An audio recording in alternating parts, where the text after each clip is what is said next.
direct मेन पॉइन्टआव फैखाबाय आं मानगोनां रायजोफोर बाथ्राखौ बारा गिदिं गिदा बुंलिया दा जितु 6टा जनजातिनो एसटि होनो नागिरनायनि बिखय जोंनि बिटिसिनिफ्राय एनअसि हरनाय बे एनअसि खौनो लानानै गोबां दावराव दावसि जालायगासिनो दं नङा होमबा गावजों गावनो लेथायलायगासिनो दं दा रायजोफोर नोंथांमोना नैबे भिडिअखौ मोजाङै जोबजासिम नायलां बे भिडिअनि गेजेरजोंनो पुरा क्लियारै मोनथिनो मोनगोन दा जोंहा बिटिसिनिफ्राय एनअसि खौ हरदों होनदोंबा मेन पियरै अनलि फर बिपिएफआल' हरदों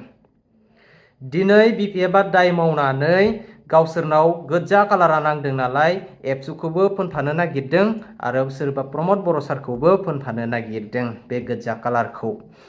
बिथांमोना दिनैहाय दायखौ मावनानै मा खालामबाय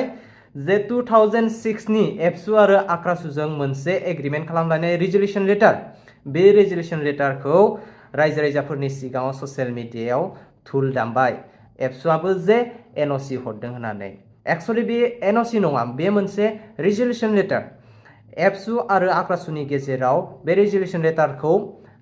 माने एग्रिमेन्ट खालामलायदोंमोन बेनि बिखय सिङाव मोजाङै बुजायनानै होदों नोंथांमोना भिडिअखौ जोबजासिम नायलां दिनैनि दिनाव जोंहा पियरलि 6टा जनजातिनि हेंथायै राजनीतिक दल हिसाबै इउपिपिएलआ दिनैसिम दासिम रावनोबो एनअसि हराखै दासान्दि इउपिपिएलआ गोथार जानानै दं राजनीतिक हिसाबै मोनसे रोखा बाथ्रा जे जों नुदों आथिखालाव आसामनि बांसिन सुबुं अनजिमा थानाय आरो फारफ्रोमबो बिथिङाव जौगासारनाय आसामनि मोनद' हारि बिथांमोनखौ आसामनि केबिनेटआ मोनसे डिसिसन लानानै आरो जि मोनसे रिपर्ट साबमिट खालामबाय ग्रुप अफ मिनिस्टार्सआ बेनि उनाव दुलाराय बर' फरायसा आफादनाव माखासे दायखौ जों जाबसिननाय नुदों आरो बेनि गेजेराव जोङो मोनसे भाइरेल जाबाय थानाय नुदों आंनि आखायाव मोननै फोरमान बिलाइ दङ बे मोनसेया जाहैबाय 2002 मायथाइनि मार्चनि 19 खालाराव दुलाराय बर' फरायसा आफाद आरो कुच राजबंसि बे मोननै आफादनि गेजेराव मोनसे जोङो रिजलिउसन लानाय जादोंमोन बेखौ लानानै आरो मोनसे लेखा दं आंनि आखायाव बे जाहैबाय 2016 मायथाइनि 8 जुलाइआव बड'लेण्ड टेरिटरियेल काउन्सिल बिथांमोना मोनसे director ministry of home affairs government of India बेनिफ्राय secretary ministry of tribal affairs बिथांमोननो हरनाय मोनसे जि माने रादाय बेखौ लानानै बिराद दान्थे बिदान्थे जायो आं बेखौनो दिनै रोखा खालामनो नोंथांमोननि खाथियाव जिरायफैदों आं गिबियावनो बे दुलाराय बर' फरायसा आफाद आरो कुच राजबंसि स्टुडेन्ट इउनियननि गेजेराव जि मोनसे जोङो रिजलिउसन लादोंमोन नाम्बार 2 आं बेखौ नोंथांमोननो फरायनो नागिरदों रिजलिउसन 2 लिरनाय दङ एबसु इज इन फेभार अफ द सल्युशन अफ द Cooch Rajbanshi scheduling issue as ST under the separate category without affecting the right and privileges of the existing ST of Assam बे 2 नम्बर रिजलिउसना जाहैबाय बेयाव बुंदों जे दुलाराय बर' फरायसा आफादा कुच राजबंसिनि जि एसटिनि जि जेंना बेनि जेंनाखौ जोङो सुस्रांजानायखौ लुबैयो नाथाय आसामाव जिखिनि एसटिफोर दङ दायो बिथांमोनखौ जेबो खहा खालामालासेनो जुदि कुच राजबंसि स्टुडेन्ट इउनियना कुच राजबंसि हारिया जुदि एसटि मोनथायखौ मोनोब्ला दुलाराय बर' फरायसा आफादा जों मदद होगोन होननानै स्पष्ट लिरदों मानो लानो गोनां जाखो 2005 मायथाइयाव जेब्ला आसामाव कंग्रेस सरकारा बिथांमोना आसामखौ खुंदोंमोन बै समाव बिथांमोना बे एसटि मोनद' हारिनो एसटि होनो थाखाय बिथांमोना फिन मोनसे रिजलिउसन लादोंमोन आरो बेखौ लानानै आसामाव मोनसे गाज्रि थासारि जादोंमोन बेबायदिनो जिहेतु बर'फोरा कुच राजबंसिफोरनि खाथि खाथि थायो आरो जोंनि गेजेरावबो बर' आरो कुच राजबंसिनि गेजेराव मोनसे बे इस्युखौ लानानै जेंनाया नुजादोंमोन आरो बे जेंनाखौ जोङो मोननै अर्गानाइजेसना मोननै फरायसा आफादा बे बर' आरो राजबंसिनि गेजेराव माबा मोनसे गाज्रि थासारि सोमजिगोन नामा बेखौ जोङो मोजाङै सावरायलायनानै आरो बेराफारसेथिं 2003 मायथाइयाव बिटिसिआ गोदान महर मोनदों 2 बोसोर थांदों 3, 4, 5 आसाम सरकारा 5आव लादों जों सानदों बिटिसियाव मोनसे गोजोन थासारि फैबाय आरो बे गोजोन थासारि फैनायनि उनावनो कच राजबंसि आरो बर'फोरनि गेजेराव जुदि गाज्रि मोनसा मोनसि मोननानै जुदि मोनसे कनफ्लिक्ट जायोब्ला जोंनि गेजेराव मोनसे थासारि गाज्रि जागोन होननानै बै समाव दुलाराय बर' फरायसा आफादनि मानव गेदेर आफादगिरि रोनगोरा नार्जारि आरो कच राजबंसि स्टुडेन्ट इउनियननि मानव गेदेर आफादगिरि बिश्वजित राय बिथांमोननि दैदेननायाव दुलाराय बर' फरायसा आफाद आरो आक्रासुआ बे बाथ्राखौ सिरियासलि सावरायलायनानै बेखौ जों अर्गानाइजेसन लेभेलाव मोनसे जों जास्ट डिसिसनसो लादों आरोखि बे जोंनि बे जोंनि जि रेजोलिउसन नाम्बार 2 बे अर्गानाइजेसन मोननैनि गेजेराव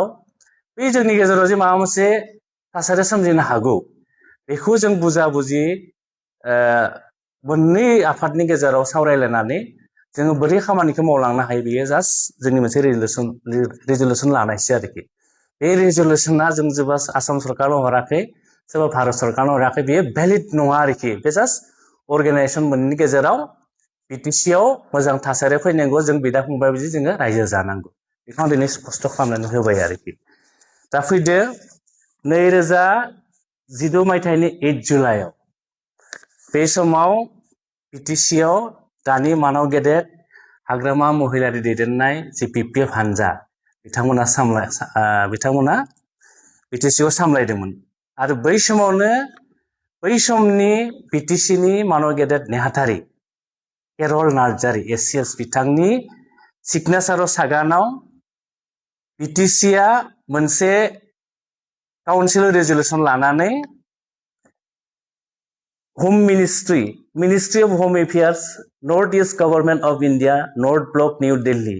डाइरेक्टरसिम बिथांमोना लाइजाम लिरहरदों आरो बिथांमोना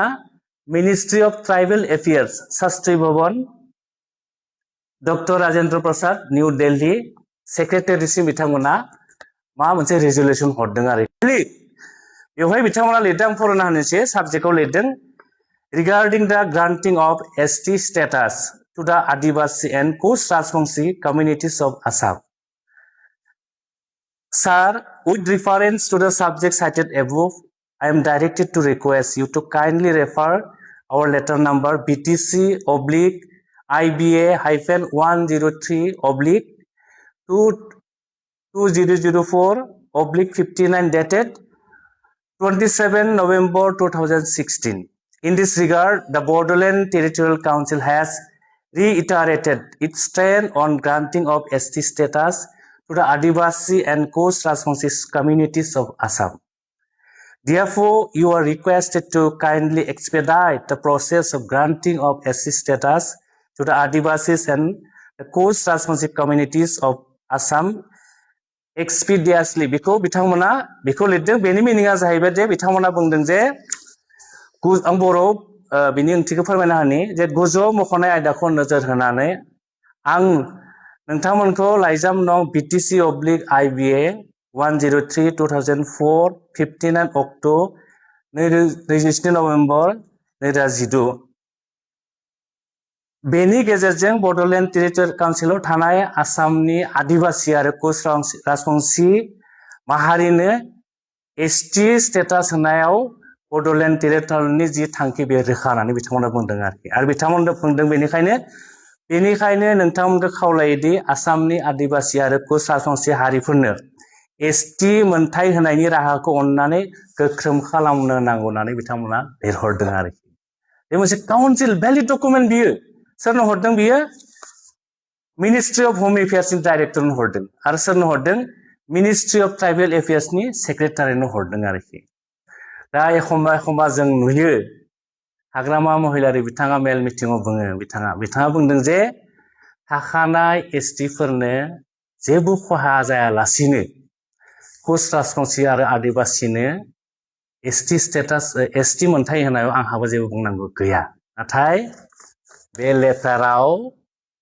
बेबायदि जेबो मख'नाय गैया जे थाखानाय एसटिफोरनो राजबंसि आरो आदिबासिफोरनो एसटि मोनथाय होयोब्ला खहा जायालासिनो एसटि मोनथाय होयोब्ला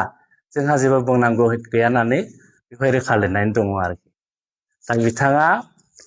बेखौ लानानै राजखान्थि खालामनायखौ जों माब्लाबा लुबैया